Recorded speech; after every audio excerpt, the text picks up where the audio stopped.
ప్రధానమంత్రి విశ్వకర్మ యోజన ఈ పథకం గురించి మీకైతే ఖచ్చితంగా తెలియాలి. ఎందుకంటే ఈ పథకంలో భాగంగా ప్రభుత్వం మనకైతే కేవలం 40 పైసల వడ్డీకే 3 లక్షల వరకు రుణాన్ని ప్రొవైడ్ చేస్తూ ఉంది. దాంతోపాటు ఫ్రీగా ట్రైనింగ్, ఇదిగోండి ఫ్రీగా ట్రైనింగ్కి వెళ్ళినందుకు మనకి ప్రతిరోజు 500 స్టైఫండ్. అర్థమైందండి?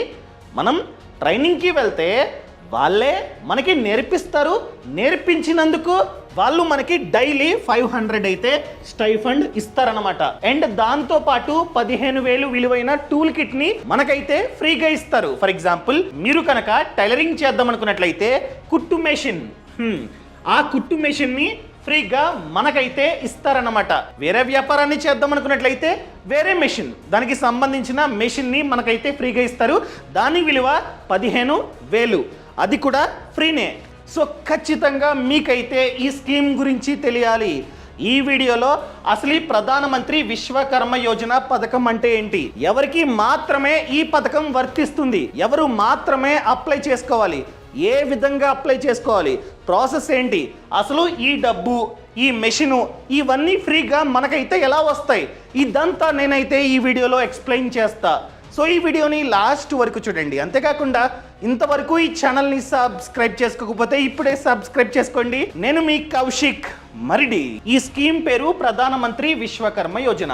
ఈ పథకాన్ని మోదీ గారు విశ్వకర్మ జయంతి రోజు అనగా 17th సెప్టెంబర్ 2023 నాడు లాంచ్ చేశారు. సో ఈ పథకానికి ప్రభుత్వం 15,000 కోట్లు కేటాయించింది. సో ఈ పథకానికి మనమైతే 2028 వరకు అప్లై చేసుకోవచ్చు, తర్వాత చేసుకోలేం. సరే బానే ఉంది, కానీ ఈ పథకానికి ఎవరు మాత్రమే అర్హులు చెప్తా.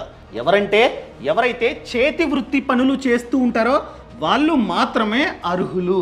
అర్థమైందండి? వీళ్ళు మాత్రమే ఈ పథకానికి మీ సేవకెళ్ళి అప్లై చేసుకోవచ్చు. అసలు చేతి వృత్తి పనులు చేసే వాళ్ళంటే రండి ప్రాక్టికల్గా చూద్దాం. ఫస్ట్ వన్ వడ్రంగి వాళ్ళు అప్లై చేసుకోవచ్చు.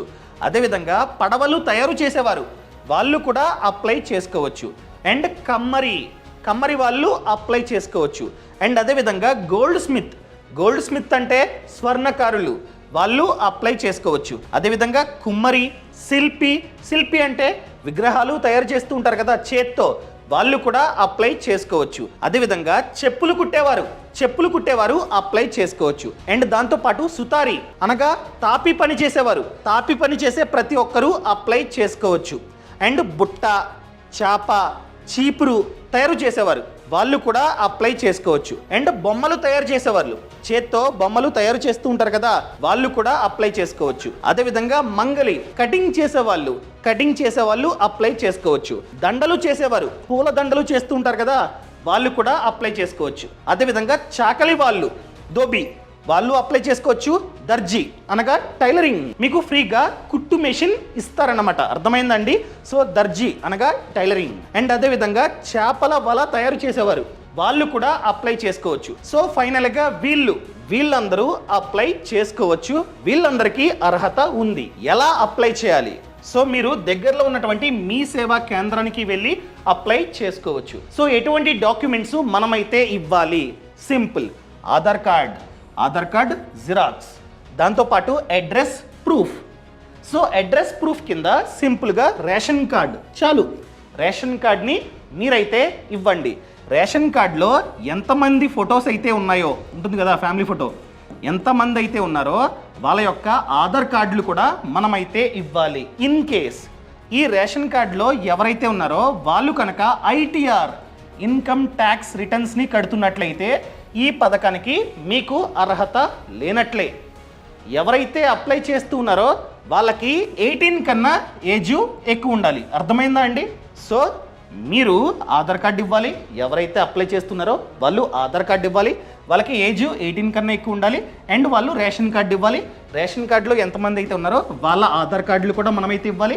అండ్ వీళ్ళల్లో ఎవరు కూడా ఇన్కమ్ ట్యాక్స్ కడుతూ ఉండకూడదు. అండ్ ఈ ఫోన్ నంబర్ ఖచ్చితంగా మీ యొక్క ఆధార్ కార్డుతో లింక్ అయి ఉండాలి. అదేవిధంగా క్యాస్ట్ సర్టిఫికేట్.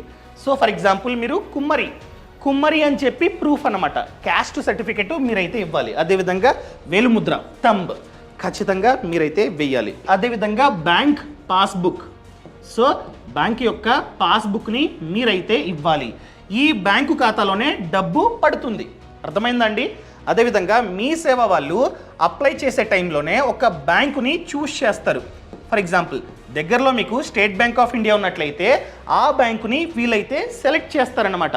సో ఆ బ్యాంకే మీకు రుణాన్ని శాంక్షన్ చేస్తుంది. అర్థమైందా అండి? సో మొత్తం వీళ్ళే చూసుకుంటారు. అప్లై చేసిన తర్వాత మీ అప్లికేషన్ సచివాలయానికి వెళ్తుంది. ఊర్లో ఉన్నటువంటి సచివాలయానికి మీ అప్లికేషన్ వెళ్తుంది. వీళ్ళు చెక్ చేస్తారు, అవును వీళ్ళది మా ఊరే, ఆ క్యాస్టే, ఆ పని ఆల్రెడీ చేస్తూ ఉన్నారు, వీళ్ళకి లోన్ ఇవ్వచ్చు అని చెప్పి వీళ్ళు అప్రూవల్ ఇస్తారన్నమాట. వీళ్ళు అప్రూవల్ ఇచ్చిన తర్వాత మన ఫైలు పైకి వెళ్తుంది, అనగా కేంద్ర ప్రభుత్వానికి వెళ్తుంది. వాళ్ళు కూడా A to Z చెక్ చేసి అప్రూవల్ ఇస్తారు. వాళ్ళు అప్రూవల్ ఇచ్చినట్లయితే అప్పుడు మనకైతే ఒక సర్టిఫికేట్, అదేవిధంగా ఐడి కార్డు వస్తుంది. అర్థమైందా అండి? సో వీళ్ళు అప్రూవ్ చేయాలి అండ్ కేంద్ర ప్రభుత్వం కూడా అప్రూవ్ చేయాలి. అప్రూవ్ చేస్తే మనకి ఒక సర్టిఫికేట్, అదేవిధంగా ఐడి కార్డ్ వస్తుంది. కొన్నిసార్లు రాకపోవచ్చు, పైకి వెళ్ళిన తర్వాత రెస్పాన్స్ రాకపోవచ్చు. రాలేదు అంటే దానికి ప్రధానమైన కారణం ఐటీ రిటర్న్స్. మీ ఆదాయం ఎక్కువ ఉంటే రాదు. అదేవిధంగా మీ రేషన్ కార్డులో ఉన్న వాళ్ళు ఎవరైనా సరే ఐటీఆర్ కడుతున్నా కూడా రాదు. అదేవిధంగా మీ కుటుంబంలో ఎవరికైనా ముద్రా లోన్ లేకపోతే పిఎంఈజీపీ లోన్ వచ్చినా కూడా ఈ స్కీమ్ వర్తించదు. మీకు సర్టిఫికెట్, అదేవిధంగా ఐడి కార్డు రాదు. అదేవిధంగా మీ కుటుంబంలో ఎవరైనా సరే గవర్నమెంట్ ఎంప్లాయీ ఉన్నా కూడా ఈ సర్టిఫికెట్, ఐడి కార్డు రాదు, రిజెక్ట్. క్లియర్?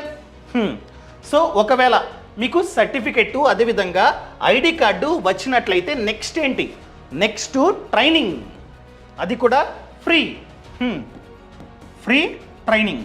దాంతోపాటు మనం ట్రైనింగ్కి వెళ్ళినందుకు వాళ్ళు ప్రతిరోజు 500 మనకైతే ఇస్తారన్నమాట. నార్మల్గా ట్రైనింగ్ వచ్చేసి జస్ట్ 5 days. ఈ ట్రైనింగ్ ఎక్కడ? ట్రైనింగ్ సెంటర్లో. ఈ ట్రైనింగ్ సెంటర్ ఎక్కడ ఉంటుంది? మండల కేంద్రం. ఫర్ ఎగ్జాంపుల్ మాది west Godavari Andaluru village. So మా మండలం వీరవాసరం. సో వీరవాసరంలో ఈ ట్రైనింగ్ సెంటర్ ఖచ్చితంగా ఉంటుంది. మనమైతే డైలీ వెళ్ళాలి 5 days పాటు. సో వెళ్ళినందుకు డైలీ 500 మనకైతే లాస్ట్లో ట్రైనింగ్ అంతా అయిపోయిన తర్వాత ఒకేసారి మన బ్యాంక్ అకౌంట్లో వేస్తారనమాట. ఈ విధంగా ఇదైతే వర్క్ అవుతుంటుంది. ఫర్ ఎగ్జాంపుల్ మీకు ఇంకా ట్రైనింగ్ కావాలి, అడ్వాన్స్డ్ ట్రైనింగ్, అది కూడా ఫ్రీనే. అది 15 days. దీనికి కూడా ప్రతిరోజు 500 మన బ్యాంక్ అకౌంట్లో వేస్తారు లాస్ట్లో. ఈ విధంగా ట్రైనింగ్ వర్క్ అవుతూ ఉంటుంది. ట్రైనింగ్ అయిపోయిన తర్వాత ఏంటి? టూల్ కిట్, అది కూడా ఫ్రీగా. ఎంత? 15,000 వర్త్ ఆఫ్ టూల్ కిట్. ఇదిగోండి 15,000 విలువైన టూల్ కిట్ని మనకైతే ఫ్రీగా ఇస్తారు. ఫర్ ఎగ్జాంపుల్ మీరు ఇంట్లో ఖాళీగా ఉన్నారు, మీరు టైలరింగ్ చేద్దాం అనుకుంటున్నారు. చేయాలంటే మీ వద్ద కుట్టు మెషిన్ కావాలి. సో దాన్ని వీళ్ళైతే ఫ్రీగా ఇస్తారన్నమాట. అది కూడా దాని విలువ మ్యాక్స్ 15,000 అంతే, ఫ్రీగా ఇస్తారు. ఫర్ ఎగ్జాంపుల్ మీరు వేరే పని చేద్దాం అనుకుంటున్నారు, దానికి సంబంధించిన టూల్ కిట్ ఫ్రీగా ఇస్తారన్నమాట. ప్రతి ఒక్కరికి మెషిన్ రాదు.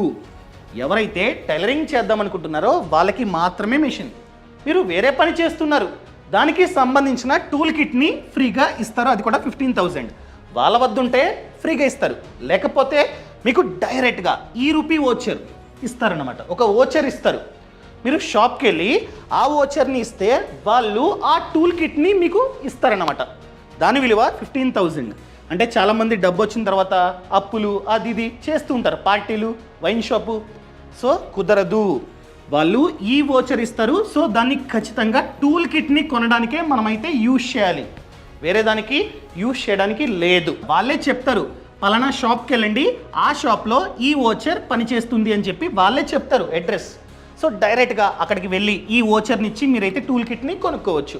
ఈ విధంగా ఇదైతే వర్క్ అవుతుంటుంది. సరే, మెషిన్ ఇచ్చారు, ట్రైనింగ్ ఇచ్చారు, నెక్స్ట్ ఏంటి? వ్యాపారాన్ని స్టార్ట్ చేయాలి. వ్యాపారాన్ని స్టార్ట్ చేయాలంటే డబ్బు కావాలి. ఆ డబ్బుని కూడా ప్రభుత్వం ఇస్తుంది, అది కూడా రుణం, లోన్. ఇదిగోండి. సో ఫస్ట్ ఇన్స్టాల్మెంట్ అనగా మొదటి విడతగా మనకైతే 1,00,000 రుణాన్ని ఇస్తూ ఉంది. ఫ్రీగానా? ఫ్రీగా కాదు, వడ్డీ. ఎంత? తక్కువ, 5%, అనగా 40 పైసల వడ్డీ. 40 పైసలు అంటే చాలా తక్కువ. ఏంటి 5%? అంతేనా? అంటే ప్రభుత్వం సబ్సిడీ ఇస్తుంది. నార్మల్గా బ్యాంకులు 13%కి ఈ లోన్ని మనకైతే ఇస్తాయి. దీనిలో 8% సబ్సిడీ ఇస్తూ ఉంది ప్రభుత్వం. సబ్సిడీ పోయిన తర్వాత మనకి పడేది జస్ట్ 5%. ఈ 5%కి మనకైతే లోన్ వస్తున్నట్లు ఇండైరెక్ట్గా. అర్థమైందండి? సో మీ సేవలో అప్లై చేసే టైంలోనే బ్యాంకుని కూడా ఆ మీ సేవలో పనిచేసే పర్సన్ చూస్ చేస్తాడు. చెప్పాను కదా, మీ సేవ వాళ్ళు బ్యాంకుని సెలెక్ట్ చేస్తారు. ఈ బ్యాంకు నుండి మనకైతే కాల్ వస్తుంది. కాల్ వచ్చిన తర్వాత మనం డైరెక్ట్గా బ్యాంక్ వెళ్ళి లోన్ తెచ్చుకోవచ్చు. ఎంత లోను చెప్పాను కదా, 1,00,000, వడ్డీ 5%. సో 10 year ఉంటుందా? ఎస్. ఈఎంఐలు కట్టాలి. ఎంతకాలం పాటు? 18 months. 18 months పాటు మనమైతే ఈఎంఐ కడుతూ ఉండాలి. ఇన్ కేస్ మనం బాగానే కట్టేసాం, క్లియర్. 18 months ఈఎంఐ కట్టేసాం, 1,00,000 క్లియర్. క్లియర్ అయిన తర్వాత మళ్ళీ ఇంకొకసారి అప్లై చేసుకోవచ్చు. రెండో విడత సేమ్ బ్యాంక్ వెళ్ళి, సార్ మీరు లోన్ ఇచ్చారు 1,00,000 కట్టేసా అని చెప్తే ఇంకొక 2 lakhs అనమాట. ఇక్కడ 3 కాదు, 2 lakhs మనకైతే లోన్ ఇస్తారు. ఫ్రీయా? కాదు. ఇక్కడ కూడా సేమ్ వడ్డీ 5%. And 30 months. ఈసారి కాస్త టెన్యూర్ ఎక్కువ. 30 months పాటు మనమైతే ప్రతి నెల ఈఎంఐ కట్టాలి. సో టోటల్గా చూసుకున్నట్లయితే 1,00,000, 2 లక్షలు, ఓవరాల్గా 3 lakhs మనకైతే ప్రభుత్వం లోన్ ఇచ్చినట్లు. సో ఈ విధంగా ఇదైతే వర్క్ అవుతూ ఉంటుందన్నమాట. రేపు సరే బిజినెస్ని స్టార్ట్ చేసాం, మార్కెటింగ్ ఎలాగా? చాలాసార్లు ప్రభుత్వం మేళా పెడుతూ ఉంటుంది, చేతి వృత్తి పనుల మేళా. ఫర్ ఎగ్జాంపుల్ వైజాగ్ బీచ్లో పెడుతుంది, అంత ఖర్చు వాళ్ళదే. ఆ మేళాలో మనం ఏదైతే ప్రిపేర్ చేసామో చేత్తో వాటిని స్టోర్ పెట్టుకొని అమ్ముకోవచ్చు. ఇలాంటి సపోర్ట్ని ప్రొవైడ్ చేస్తూ ఉంటుంది ప్రభుత్వం, ఫ్రీ అనమాట. ఫ్రీగా మనమైతే షాప్ని పెట్టుకొని మనం ఏదైతే ప్రిపేర్ చేసామో దాన్ని పబ్లిక్కి అమ్ముకోవచ్చు. ఇలా కూడా మార్కెటింగ్ సపోర్ట్ ఫ్యూచర్లో చేస్తుంది. అదేవిధంగా వన్స్ మనం బిజినెస్ని స్టార్ట్ చేసిన తర్వాత క్యూఆర్ స్కానర్ డిజిటల్ పెట్టుకోవాలి. పెట్టుకుంటే ప్రతి ఒక్కరూ పేమెంటు ఈ క్యూఆర్ స్కానర్తోనే చేస్తారు. నచ్చింది పెట్టుకోవచ్చు, పేటిఎం, ఫోన్పే, గూగుల్ పే, భీమ్, నచ్చింది పెట్టుకోవచ్చు. కానీ ప్రభుత్వం కండిషన్ పెట్టింది, ఎక్కువ డబ్బుని డిజిటల్ రూపంలో తీసుకోండి. తీసుకుంటే మీ ట్రాన్సాక్షన్ హిస్టరీ అంతా ఉంటుంది. అదే బ్యాంక్ నుండి ఈఎంఐ ఆటోమేటిక్గా కట్ అవుతుంది అని చెప్తారు. ఏదైతే బ్యాంకుకి ఈఎంఐ పెట్టిందో ప్రభుత్వం, ఆ బ్యాంకుతో ఈ క్యూఆర్ స్కానర్ని లింక్ చేసుకోవాలి. డబ్బంతా ఈ బ్యాంక్ అకౌంట్లో పడేటట్టు మనమైతే ప్లాన్ చేసుకోవాలి. ఇలా ఒక్కో ట్రాన్సాక్షన్కి రూపాయి ప్రభుత్వం మనకైతే రివార్డ్గా ఇస్తూ ఉంటుంది. నేను చేసా వచ్చి మీకు చేస్తే ₹1 ఎక్స్ట్రాగా పడుతుంది. ఇలా ఎంతమంది ట్రాన్సాక్షన్లు చేస్తే అన్ని రూపాయలు మన బ్యాంక్ అకౌంట్లో పడతాయి. ఈ ఫెసిలిటీ కూడా ప్రభుత్వం ఇస్తుంది. అర్థమైందండి? సో ఒకవేళ మీరే కనుక అప్లై చేసుకుందాం అనుకున్నట్లయితే దగ్గరలో ఉన్నటువంటి మీ సేవకి వెళ్ళి అప్లై చేసుకోండి. క్లియర్? అదేవిధంగా ఫ్రీడమ్ యాప్ అండి. ఫ్రీడమ్ యాప్ని ఖచ్చితంగా మీరైతే డౌన్లోడ్ చేసుకోవాలి. ఎందుకంటే ఫ్రీడమ్ యాప్లో ఎవరైతే బిజినెస్ని స్టార్ట్ చేసి సక్సెస్ అయ్యారో వాళ్ళు మీకు A to Z నేర్పిస్తారు.